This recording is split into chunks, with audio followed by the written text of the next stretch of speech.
Hi guys, I'm Shmee. Hello, welcome back to the channel and welcome to a very McLaren Senna themed video. I'm going to be taking my Senna to go and pick up my friend Alex to go and collect his brand new McLaren Senna as well. Now Alex was on the channel a couple of months ago when we launched and introduced Shmee150 Finance, powered by his company Harrington Finance, which I'm very pleased and excited to say has already put a few of you guys into your brand new cars already.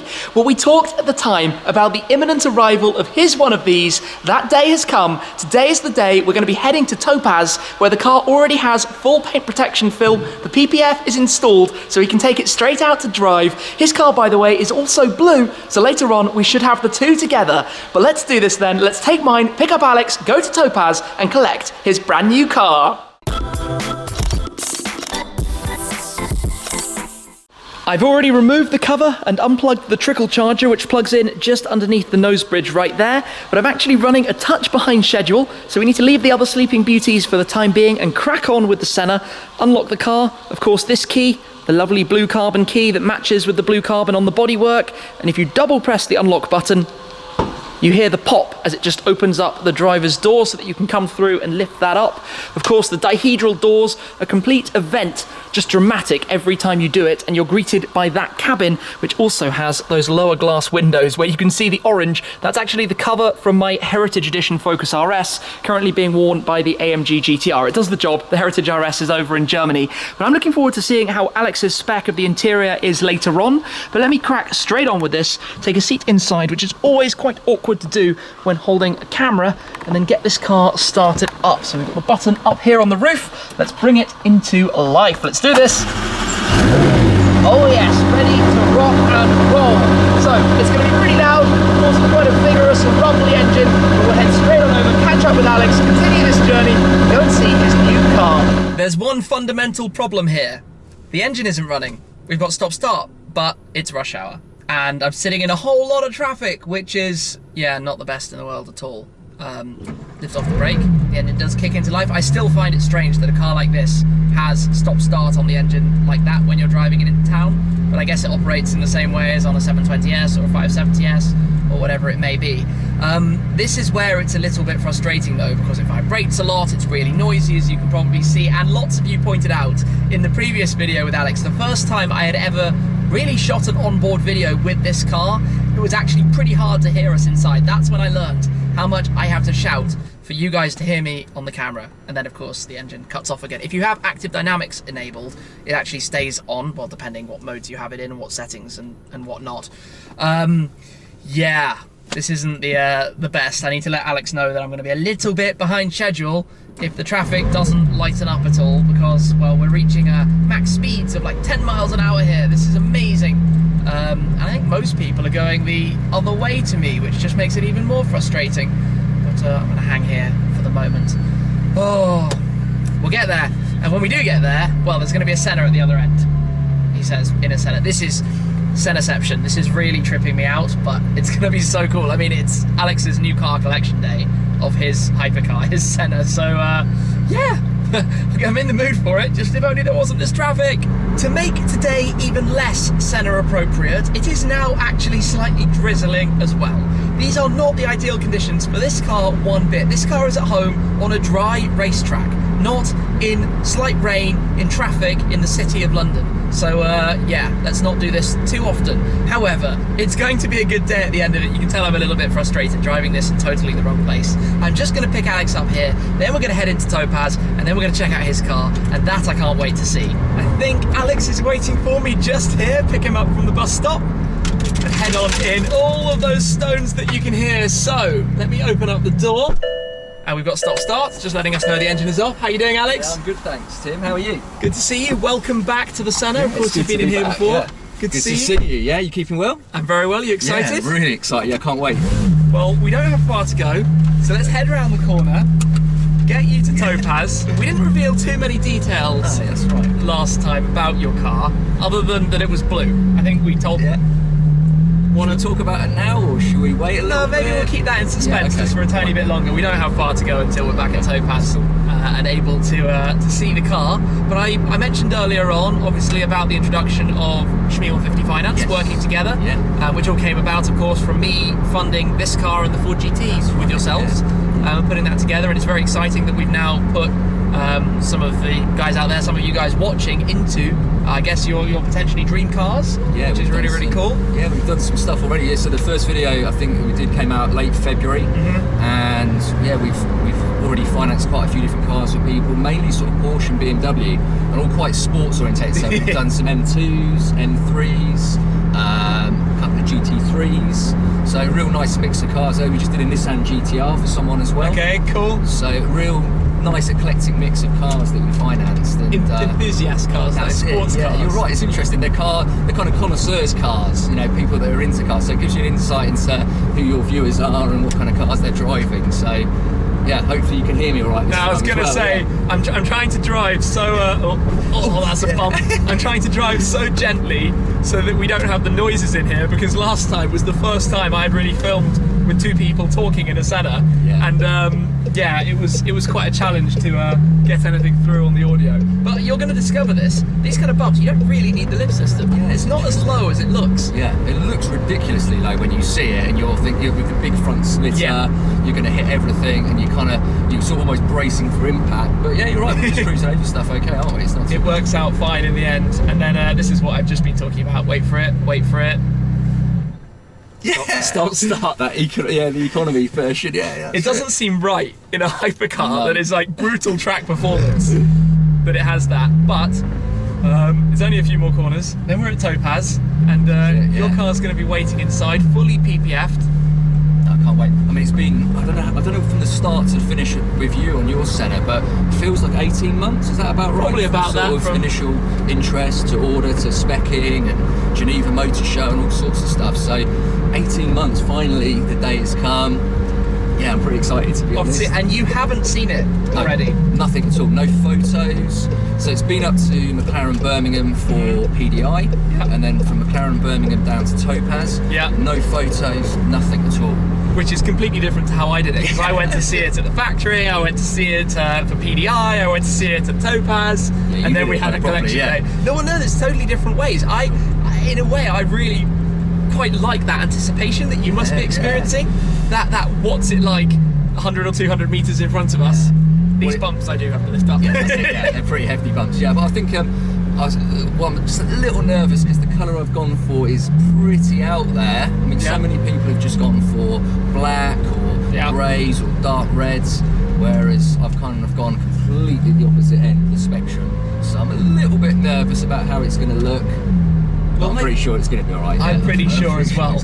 I think that this car is so extreme in its design that you complement it by picking a bright colour. Yeah, interesting, yeah. I think a lot of the early cars people went black, but I think now people are being a bit more adventurous, so. That GT8 in front of us there is quite on theme to what we're about to come and see. Bit of a clue there, maybe. I think that's called, is that Flugplatz Blue or something? That's like Flugplatz Blue, Flugplatz Blue, sorry. Named after the corner at the Nürburgring. Anyway, cool. We will find somewhere to park up, head straight on in, and go and see your car. Yeah, this is it, can't wait. We're inside, and we've been told that Alex's car is over to the far right. So, let's do this. Yeah, should we go and see it? Yeah, okay, then. There are also, by the way, some very, very nice other cars in here. So after you, thank you. Let's head straight in. We'll come back to check these out in a second, like the DBS 59s, the Pista Pilotti. Where is it? I can see it. Yeah, oh wow, yeah. Yeah? The colour, yeah, it's pretty punchy. So there's the first reaction. Let's show you guys the Fistral Blue McLaren Senna. That is looking immense. Wow. With the orange accents as well. McLaren orange? I think it's Papaya Spark. Papaya Spark. Yeah. Historical, traditional McLaren orange colour. And for the gloss carbon fibre is looking great, yeah. Gloss carbon, the orange aero blades, centre caps, calipers, and the Fistral Blue paintwork. Under the lighting in here though, standing out a lot, that's for sure. They've got very, very bright lights, of course, set up for all the PPF work. Wow, where do we start? Yeah, it's good. Should we take a look at the inside? Yeah, let's do it, yeah. It's open. There we go. So I've got the Gorilla Glass on the top as well as down the side. And you've kept them full glass. I went for piano black tint, but I quite like it when you can actually see through. It's really nice to see it open like that. Oh, this is cool as well. With the Papaya Spark McLaren logo. I have it body colour. You've gone with the contrast colour, which is really nice. Keep the orange theme going, so you can see a few more orange bits here, like the door strut in orange, the 12 o'clock marker, and then the stitching on the seats too as well. So the interior is not too kind of crazy, it's just a bit of orange in there. Well, you're like me, you've kept the interior quite focused, quite about the driving, you know, dark, because you, at the end of the day, need to look out while you're driving. And let the outside... And let the outside do the talking. Yeah, which I think it definitely does. And the big end plates, of course, in Fistral blue. I was in two minds about the end plates, whether to have those in carbon fibre. Yeah. I'm still not 100% sure, but I think it was the right decision having it in the body colour. And this was the main way that the car was originally launched. And slammed down into race mode as well right now. Yeah, that's it. Yeah. Looking so good. When you put the car down into race mode, it drops just under 3 centimetres at the rear down to this really, really tight gap that you have in the arches, and about 3.5 centimetres at the front. Of course, the notable differences with mine is I went with the dual tone, the main body colour, and the contrast for the carbon, whereas Alex has all of the fender inners, they're called, and the active air blades inside that fold down. They're actually open at the moment, which gives you quite a rare view. Normally when the car is off, you see them folded back, so here you can see straight through. So saying, it's kind of cool how you can see literally straight into some of the lower suspension components on the inside. So, how are you feeling? I'm pretty amazed, really. Yeah. A bit dumbstruck, to be honest, because it's been such a long time, so to finally see it, it's like, wow. And then the prospect of actually being able to drive it now, it's pretty incredible. So, yeah, excited. Yeah. You know what it needs though? Engine start? Oh, it needs, I was going to say it needs number plates. Yeah. And then it needs engine start. Yeah, the number plates have got somewhere lost in the machine somewhere, so they're on their way down, but no number plates either front or back at the moment, so it won't be going anywhere right now, unfortunately. But when it does, it's going to look good. Can you imagine this? Oh, well, us together. We need to get them actually like out on the road together at some point. I think that would be really cool. But yeah, just seeing the orange now, looking into the sort of cabin from here, just getting the orange on the door sill, that's the extended MSO door sill, and just the other little sort of flashes of orange around the door strut on the steering wheel. I'm just quite pleased with that. I think it's just enough without being too much, but then the blue is pretty crazy, so. The blue is very crazy, but orange and blue is a winning combination. They always go down well together. Yeah, it just works, I think. The black wheels. Yeah, glossy cool. wheels. Well, congratulations. Stunning. Thank you very much, yeah. Lovely. Thank you very much. Yeah, pleased with it. We've just been having a chit chat in the office and the team have moved the car, but what we haven't done yet with Alex is actually start it up. So you're gonna have to do the honors. Take a step inside. Let's take a listen then to the noise of the Senna starting up from the outside. I guess you have actually just been taking a proper look at the interior. How does it feel? Oh yeah, it's pretty awesome, yeah. Get the yeah, just checking out this plate here, yeah, number 409 of 500, so. 409. Okay, so don't forget the buttons up on the top. Yeah, you might. Let's take a listen. It's a live warm engine, as you can hear from being moved. I always think the brake lights look so cool. It's deep grumble, isn't it? Yeah, shall I rev it a bit? No, it's brand new. How many miles on the clock? 8 miles on the odometer. Yeah, just 8 miles. 8 miles. That is totally new. Eight for now, many to come. Yeah, definitely, yeah. See you on a track sometime? Absolutely, yeah, thanks very much. Definitely. Congratulations again, and we'll see you soon.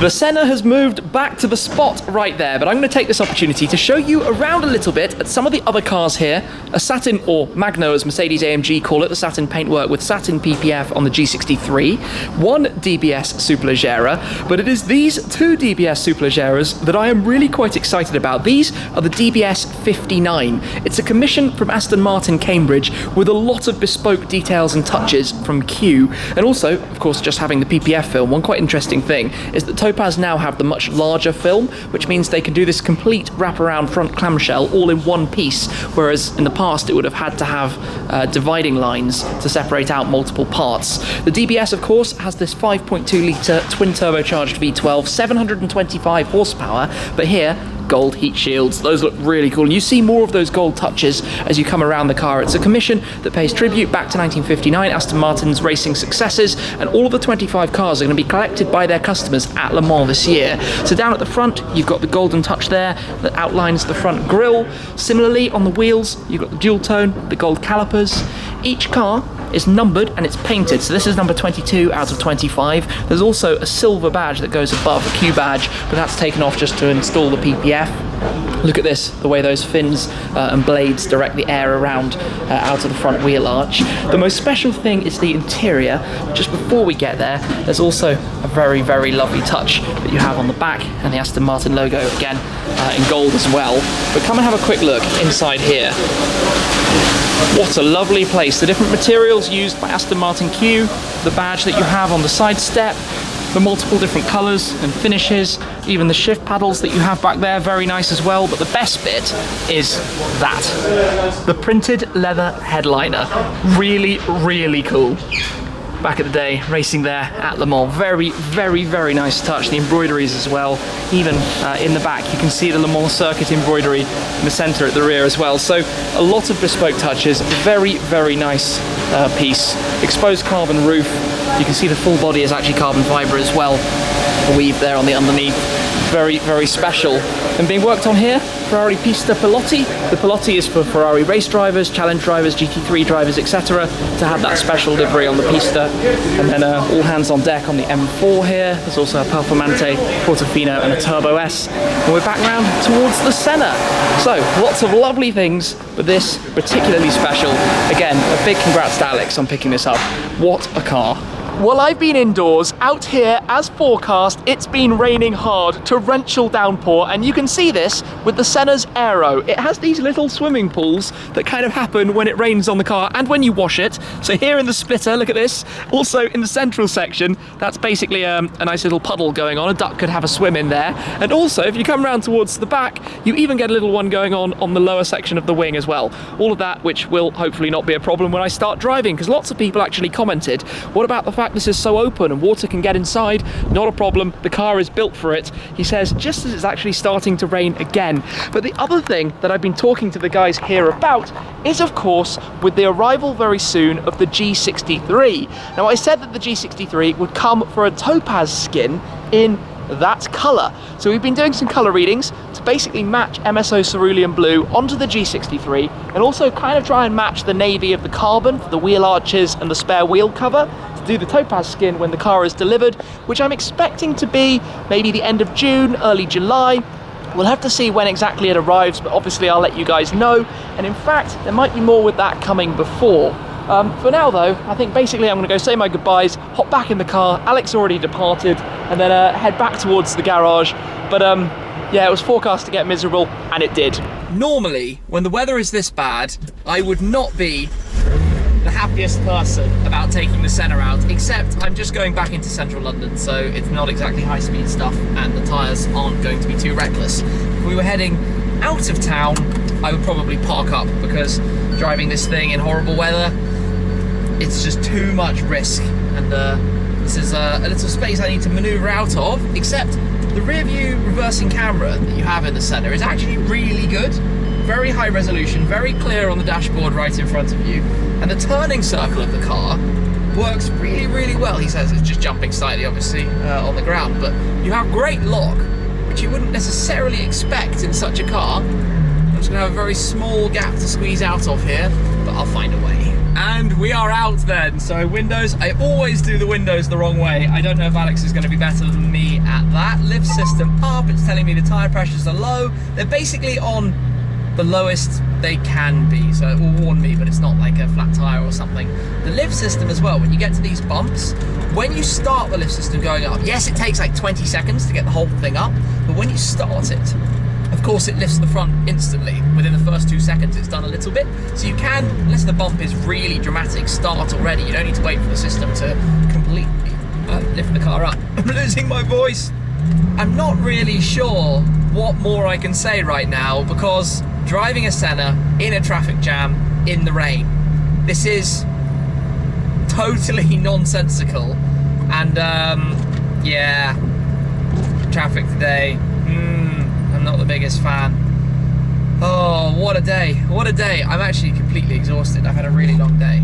I'm looking forward to getting back home, but really cool to meet up with Alex, to see his new car, to see the updates on Shmee150 Finance. Of course, you'll find the information down below if you'd like to know more about that, or pop in a quote and see whether there could be a car that's of interest to you and whether we can give you the best deal on the funding of that.